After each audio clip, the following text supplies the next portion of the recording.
Hey everybody, welcome to an episode of Environmental Foodie. I'm Maddie, and today I'm going to be making a version of Gigi Hadid's vodka alla pasta, but I'm going to put a vegan twist on it, so let's get started. So first I'm going to go over a list of ingredients that you will need to be making this pasta. It's super easy, super fun, and not very many ingredients are needed. So first you're going to need 3 tablespoons of olive oil. I use the one from Trader Joe's. It's just the extra virgin olive oil. You can also use a plant-based butter for my vegan friends out there. You will also need half a cup of minced yellow onion, also from Trader Joe's. And then also 6 cloves of minced garlic, along with 6 ounces of tomato paste. This is the one that I use. It's also from Trader Joe's. Just by the way, all of my ingredients are from Trader Joe's pretty much.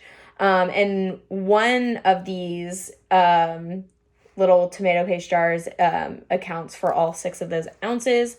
You also need 1/4 a cup of vodka. And just so you know, if you're not a chef, that when you do cook vodka or any kind of alcohol in a dish, the alcoholic properties burn off in the heat. So we use Tito's for this. And then 14 ounces of canned coconut cream, also from Trader Joe's. I love this product. It's one of my favorite products. I use it in a lot of other things as well. And also the entire can accounts for those 14 ounces. And then you need 1 pound of a pasta. I like this penne pasta. I also have used fusilli in the past and a lot of other fun things. And then also, of course, some seasoning. We have some salt, cracked pepper, and some chili peppers for later. Before we get started, we have to wash our hands. Before we get to some actual cooking, we have to do some prepping. So first, I recommend chopping up your 1/2 cup of onion, as well as your 3 cloves of garlic. So what I do is for the onion at least, I just cut the ends off first to make it easier to peel that outer layer of skin off. So I'll do that here. I'll come back in a little bit when it's done. When everything is all chopped, this is what it should look like. Next, you're going to take your olive oil, and it says about 3 tablespoons. I just kind of like to coat the bottom of the pan, just do like a once around, and then you're going to add just your onions, not your garlic. So put your onions in there like so. And then save the garlic for a little bit later, and you're gonna put your burner on to medium-low heat. I recommend using a wooden spoon, and you're just gonna start moving your onions around in the bottom of the pan, get all that olive oil nice and coated on the bottom, move it around, and you're gonna do this till the onions are fragrant and translucent. So you'll know. So like right now they're kind of white. So then when you can start to see through them and they become soft, that's when you're going to add your garlic in next. I recommend while your onions are kind of just marinating in that beautiful olive oil there, you get a pot of water on the stove to start getting it boiling. I like to add some salt to this to start a chemical reaction so it boils faster, so you can get your pasta on there as fast as possible. Okay, once your onions start looking nice and translucent like they do right now, you can go ahead and add in your garlic. Sorry, I'm trying to do this one-handed, so it's a little hard. So yeah, just shake in your garlic there and just get that incorporated. When it starts to smell super nice, that's when we can go in and add in our paste. I recommend keeping this moving mainly because it will burn the garlic, and that leaves a really bitter taste in your mouth. So just keep this moving until it becomes super fragrant. Okay, my onions and garlic have become super fragrant. So now I'm gonna go ahead and add in our tomato paste.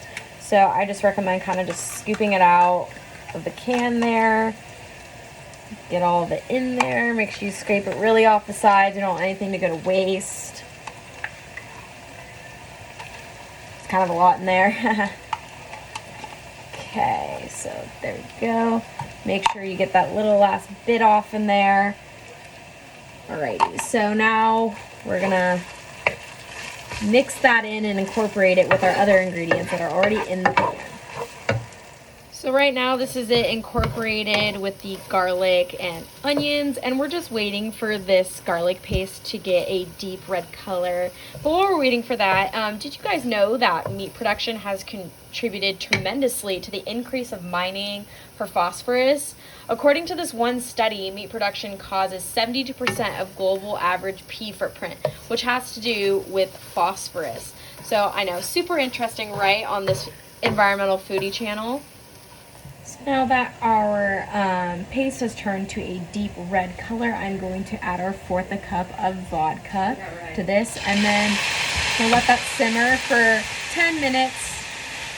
Now that we're letting this simmer for 10 minutes, I thought I'd share another fun fact for you.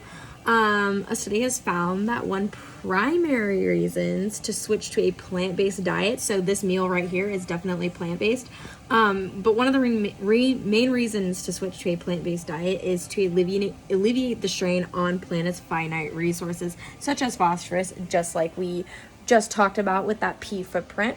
So eating a meal just like this could help alleviate that. At this point in time, your water should be boiling, so then you can add your pasta to the pasta water and cook for the allotted time on the back. Mine says to cook for 12 minutes, so just follow the directions there.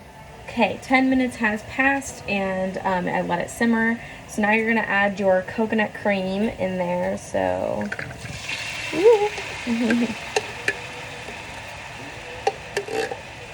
It's a little thick on top because it is coconut and not regular.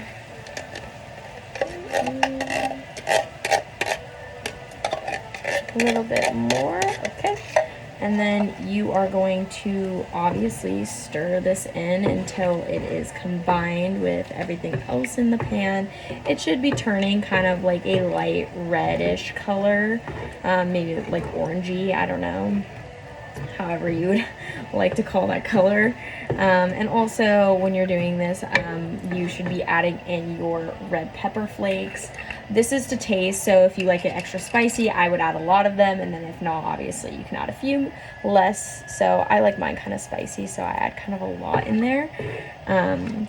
Again, this is all to preference. And then also while you're at this, make sure you salt it, because since it is coconut cream, it's not as salty as it normally would be. So add some of that in there to kind of add more of a savory flavor to the mix.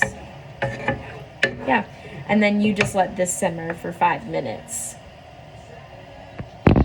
Once your pasta is done, make sure you strain it, but leave a little bit of the pasta water in the bottom because you're going to add it to your sauce, which has been simmering away for the past 5 minutes. I'm going to try a transition right now. 3, 2, 1. Woo, look at that. Here is the final product. And don't forget to recycle your cans.